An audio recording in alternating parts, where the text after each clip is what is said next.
Violet, throw it. Come on, throw it. Come on, Jake.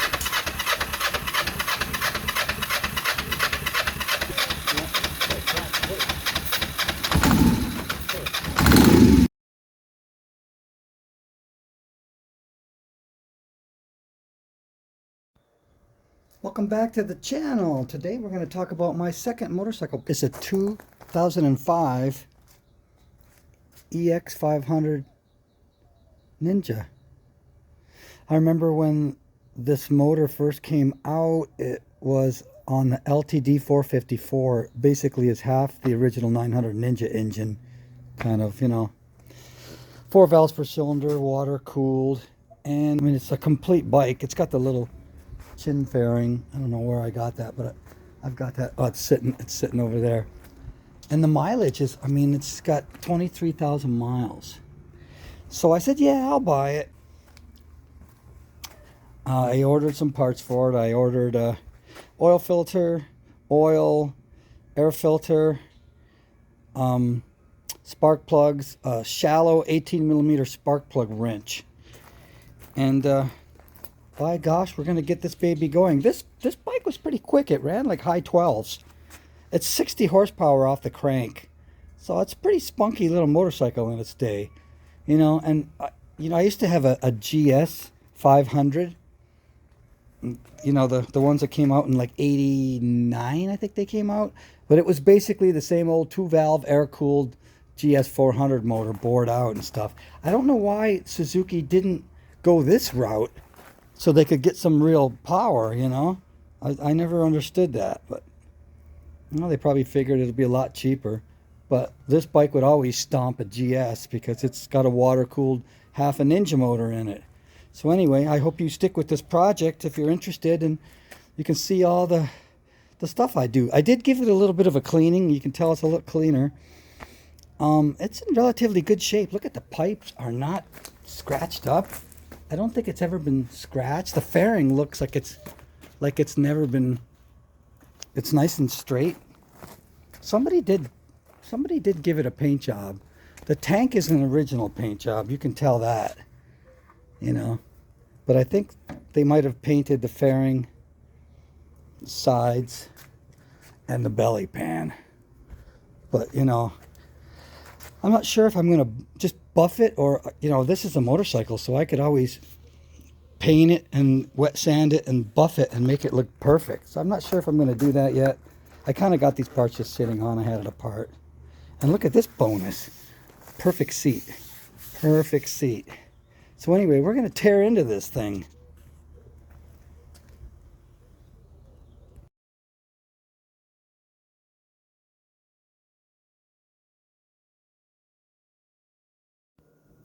Alright, as you can see, I got the body work off. I have cleaned the bike once. I'm going to clean it one more time before I take the air box off and the carburetors off. And I'm going to take the fairing off, and it looks like we got a couple of 10s here that mount it. I'm not sure if it's mounted. It doesn't feel like it's connected anywhere else. So we'll remove those and take it off. Then we got a couple of 10s here. Take off. And it's always good to just put your bolts back where they go. Just put them back. I mean, if you're going to paint something, you might have to take them out, but I know you'll have a project and you leave it for a long time, and then you're like, I don't know where any of the bolts are. Yeah, the fairing mount looks good. I don't think this bike, I don't think it's ever been crashed. This is where you see, you know, signs. This is a bit scratched. Mufflers, no scratches. No scratches. And look at that motor, no scratches. The forks don't have any scratches on them. They don't even leak. I don't think this bike's ever been down. So anyway, I'm going to take the instrument cluster off because I don't want the electrical to get any water in it. And I do want to wash everything, get it really clean. Then we've got a couple of 8mm here to take off. Oh.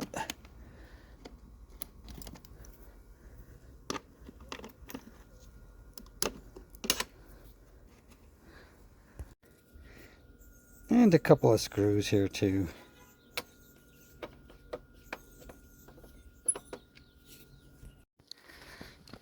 Speedometer cable.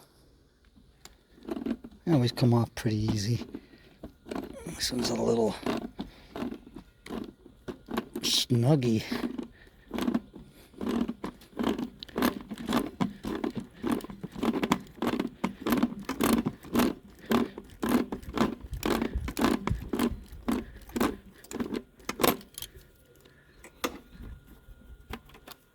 Just let that hang there.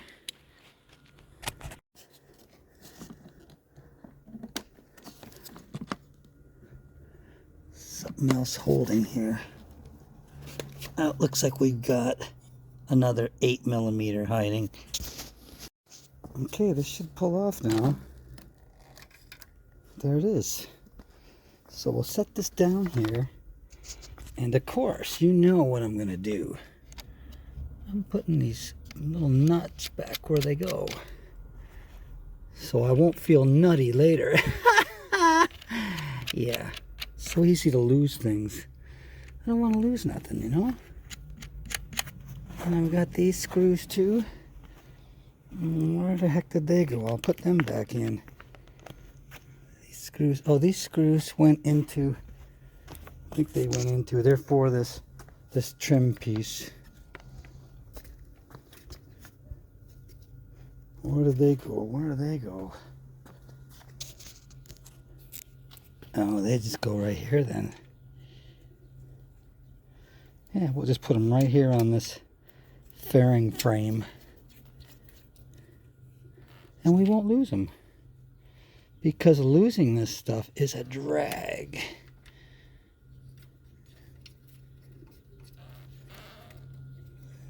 One more.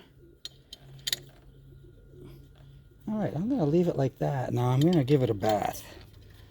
I'm going to clean it a little bit better. You notice I've got things covered over. I mean, do the obvious, okay? Do the obvious. I've got some water to blow out, some air to blow out water if it gets into that little pocket where the spark plug goes. Got to use some common sense. Before I get this bike all wet, what I'm going to do is I'm going to spray some WD-40 in all these, because WD-40 displaces water. I'll probably put something over this too. I'll probably shoot some WD down there and then cover it over. I mean, this is common sense stuff to not get water where you really don't want water in these things. So I pulled this off and I sprayed a little WD on those connections and I got them bagged up. So I'm pretty much ready, and it looks like the snow is falling from this tree constantly. It's that time of year. It's a mess. Yeah, I already blew it today. And I pulled the plug wires off, and I got some paper towels in there so I can get most of the water out before I blow it out. So I think we're ready to give it its second washing. Well, the guy who owned this paid to have the center stand removed. Who would pay to have a center stand removed? I mean, that makes it easy to check your oil with the, the sight glass and take your tire off or lube your chain, but I don't know why somebody would think that's necessary. So anyway, I just got my scissor jack, so now I can clean this back wheel easier. The back wheel's looking a lot better. I had to really scrub it. Wow. I don't think the guy ever cleaned them. So I'm going to do the front wheel. And of course with no center stand, this is where I got it. I put a rag right under the corner of the motor. Don't do it on here. I don't think that would be a good idea. And it's turning. And it's pretty stable. As long as I don't do anything crazy, I'm fine. Okay, so we got a little bit of a luster on the wheels. They still need to be cleaned some more. There's still more cleaning to do. And I got everything in tubs over there so nothing gets lost. See how I covered everything up.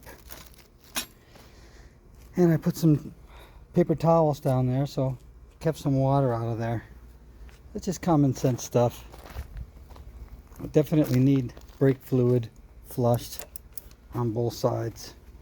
But the brakes do work, so I'm happy about that. So we'll continue this project in part 2. I'll tear into these guys. It'll be fun for everyone. Except me, because I got to do it.